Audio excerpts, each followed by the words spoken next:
আসসালামু আলাইকুম বন্ধুরা, চলে আসলাম আমাদের এই ধান ক্ষেতের শেষ পরিচর্যা। এরপরে আর এই ধানে পরিচর্যা করব না।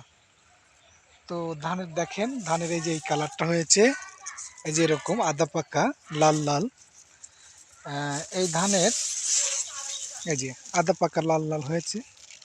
এই ধানের দেখেন কিছু আগার ধান পেকে গেছে, তারপরে মাঝের ধানগুলা কাঁচা চাইল ভরা হয়েছে। আর এই গড়ের ধানগুলা একটু খেয়াল করেন, এটা এখনো দুধভর, অর্থাৎ এই ধানটা আরেকটু ভালো ফলনের জন্যে আমরা কি করছি, আমরা এই মুহূর্তে এখনই আমরা আবার সেচ দিচ্ছি। সেচ অর্থাৎ পানি দিচ্ছি। ধান খেতে পানি দিলে ধানের ফলনটা, এই সময় যদি ধানের খেতে পানি দেওয়া যায় তাহলে ধানের ফলনটা আরেকটু ভালো হয়। এর জন্যই আমরা লাস্ট শেষ পরিচর্যা করছি।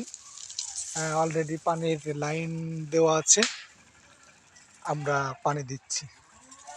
তো আপনাদের একটু দেখাই, আমরা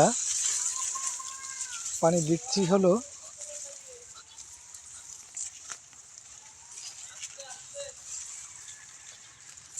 পানি দিচ্ছি অলরেডি এই পর্যন্ত পানি চলে আসছে।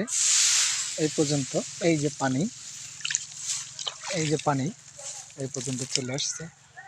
আর একটু হলেই হয়ে যাবে আমাদের ধান ক্ষেতটা। এই তো আপনারা যদি এই সময় যারা ধানে পানি দিবেন তাদের ধান দেখবেন ফলনটা একটু বেশি হবে। ঠিক আছে, ভালো থাকবেন আর একটা ভিডিওতে।